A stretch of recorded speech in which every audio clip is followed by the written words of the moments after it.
I'm about to share 7 things that I would do differently if I was starting my digital product business today. These are painful and very expensive lessons that costed me over £10,000 to learn. So I was able to build a profitable digital product business from home without rich parents, without support, without any kind of funding, and living in one of the most expensive countries in the world. And I'll even share some embarrassing mistakes that I made so you don't have to. Don't sleep on this, because with the rise of AI, building a profitable online business is the most realistic way to make your yearly salary in a month. I'm also going to give you my 4-step Metamorphosis Framework so you can execute on this opportunity even faster. This is not going to be one of the most typical videos that I do here. This video is actually what I wish I had heard when I was in the very early stages of my business. Without further ado, let's get right into it. The first thing that I would do differently on my list is to stop looking for answers outside of myself and look for them inside first. In the world that we live right now, it's so easy to always look outside and look for validation, look for what other people are doing, but we forget to ask what we want, in fact. And that's why this is the most important question that I would ask myself if I was literally starting a digital product business today. What do I actually want? And I would write in as much detail as I could exactly what I want, without thinking about if it's realistic, if it's doable, if it's something that I am capable of doing. If you could have anything, if I could just wave a magic wand and give you everything you wanted, what is it that it actually matters to you? And that's exactly where I would start instead of just building a business plan. Number 2 is to be selfish. When you are starting a business, it's so easy to just sacrifice yourself and just look for what other people need. What does my audience want? What does people want? But if you help yourself first, that was, in my experience, the best thing that I've done, because I started creating my products for myself first, and by solving my own problems, I turned them into products that became, went viral, that brought a lot of sales, but because I was selfish to build it for myself first. Number 3 is to silence the noise and find clarity within yourself. And one thing that I started to do when I realized that I was just so overwhelmed and I was consuming so much information, courses, trainings, YouTube videos, but I had absolutely no clarity on my own business. One thing that I started to do was to write 500 words a day. I have done this for 30 days in a challenge that I've done with myself, and that gave me so much clarity. Number 4 is fewer products, more freedom. This is a painful lesson, because as a creative, I just wanted to create everything. I just wanted to bring all the ideas that I had in my mind to life, and I saw all the business owners doing this, and if they could do it, well, I can do it as well. But the problem is I don't have a big team, I don't have loads of people working for me, and I don't have the desire to have a huge business with loads of people to manage. That's not what I wanted to build. So I started to realize that I made a big mistake, building all these digital products. Each digital product is like a pet. Yes, a pet doesn't give as much work as a child does. It doesn't need you all the time, like a cat, for example, but it does need maintenance, and they cost money as well. So every time you add a new product, you need to think about what I'm going to add on this product. How does that cost to actually keep that product live? And I didn't think about any of that when I was building the product. So if I could go back now, I would just pick one product, my most successful product so far, which is the Passive Income Academy. And I would just focus all my energy on that one, because that was what brought 80% of my revenue. Lesson number 5 is a little bit embarrassing one, but is to stop paying people to tell you what to do and put God first and build a God-led business or a heart-centered business that you are in the center, that God is in the center. And if you don't believe in God, that's absolutely fine, but don't put all the people to make the decisions for you. And I fell into that trap because I was paying mentors, I was paying coaches and spending all this money because I just hoped they could tell me what to do. But all the people, that it's not their role, they should not tell you what to do. And even if they do, their experience is different.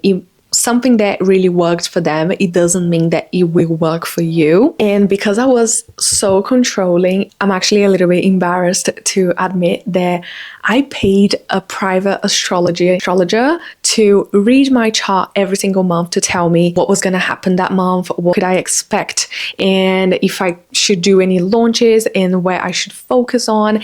Basically, having an astrologer to tell me what to do, and it didn't lead me anywhere, it just brought more confusion because no one can read your future, no one can tell you what's going to happen. And I can see now that I was naive back then, and I just wanted something to validate what I was going through and to give me that sense of controlling. But I just went really deep into this. I was into tarot cards, manifestation, law of attraction, the whole shebang, and I just became so obsessed about manifesting money and manifesting things and all about the money.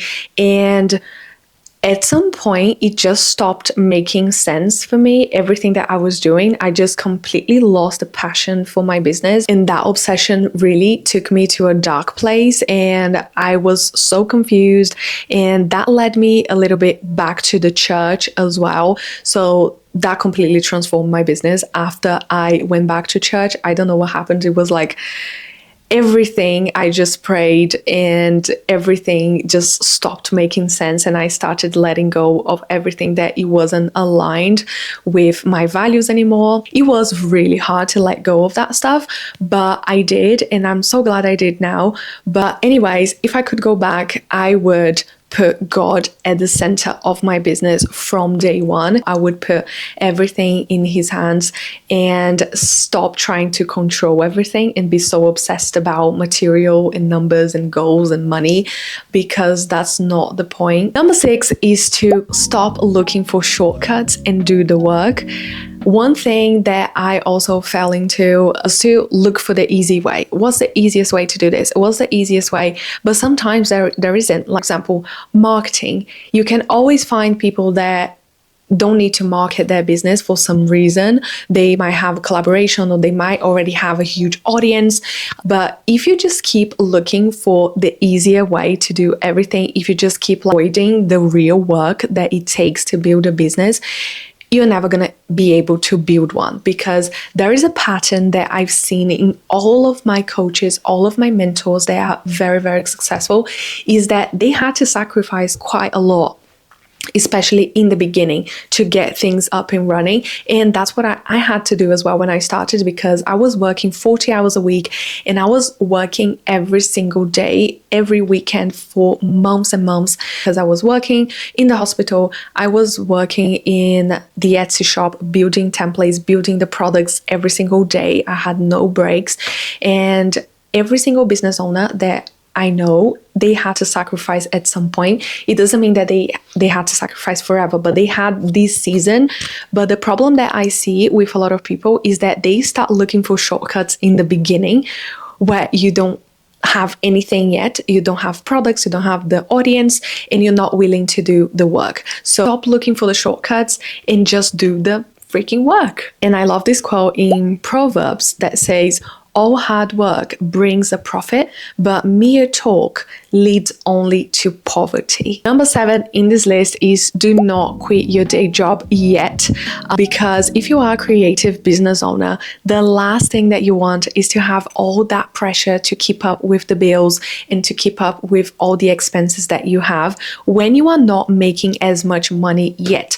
I have quit my NHS job when I started making more money in the business than the hospital. So when I was making that much money consistently, I just quit my job and I just went all in my business. But most people might think, oh, this is actually good, that's what you should do.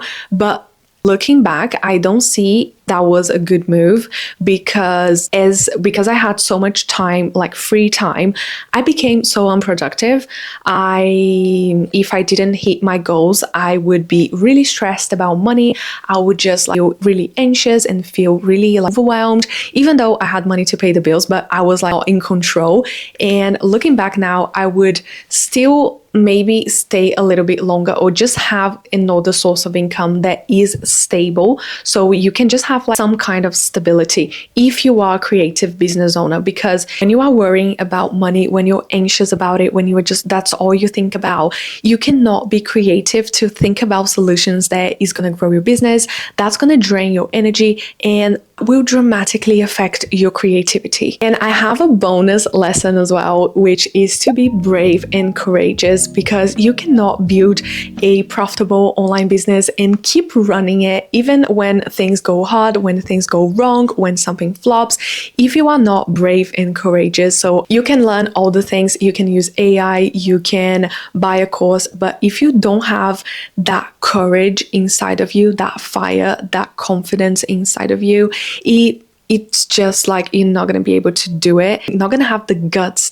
to go for something that you have no guarantees, because building a business is not guaranteed. And that's why in the Bible there are over 300 mentions about do not be afraid, do not fear, in different versions of that same phrase, because God is telling us do not be afraid. I love this quote from Pope St. John Paul II, be not afraid, that I really find a consolation in it, because he says, have no fear of moving into the unknown.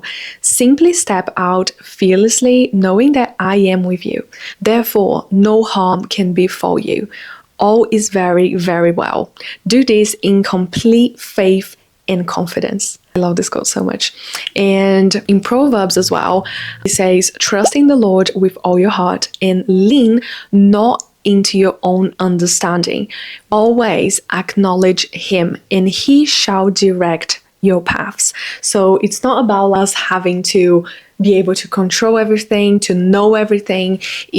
We can do, of course, we have to do our part. We have to put on effort. We do have to do the work, but it's not just up to us. Okay, so if you have an idea and you are ready to execute on it, to be brave and take action, I have my 4-phase Metamorphosis Framework. The first one, start creating content before you even have a product and commit to at least 90 days creating and publishing as much content as you can, sharing valuable information and actually helping people for free. Number 2, you're gonna pick a hyper-specific problem. This has to be really like laser focused. Here, for example, we can go to Etsy and find, let's say, a budget planner, and that's where you're gonna maybe start your research. You can see how many people are actually searching for this, maybe a budget planner. So let's search for that, and you're gonna find and have a look on what's already working. So for example, this one already made 30 sales. It has a good conversion rate. Let's click on it and just analyze the listing just to see how that is performing. We can see it made 200 sales in the past 3 months, which is not bad. It's showing on the first page. We can see the keywords that they are using it, why they are ranking it. So this is just a good place to start and see why these products are working. So you don't want to compete with these big ones. You don't want to create just another budget planner. You want to create something hyper specific, maybe budget planner for a wedding. So this is an example for hyper specific problem, or a budget planner for Euro trip, or something more specific that will target those people. Number 3, you are going to design a low ticket digital product. This is something that you can charge maybe $7 or $27, maximum like $47, solving this hyper specific problem. And number 4, you are going to promise me, pinky promise, that you are going to market this digital product in as many ways as you can for 90 days without changing courses. So now you got these 8 things that I would do differently if I was starting my business today. And I just wanted to take whatever resonated with you and leave the rest. Now, if you are serious about growing a successful and profitable digital product business, maybe selling Notion templates, PLR products, any kind of digital product, you know that you are going to need to learn how to market. And that's exactly what I teach in this video right here. So just click on the video and I'll see you there.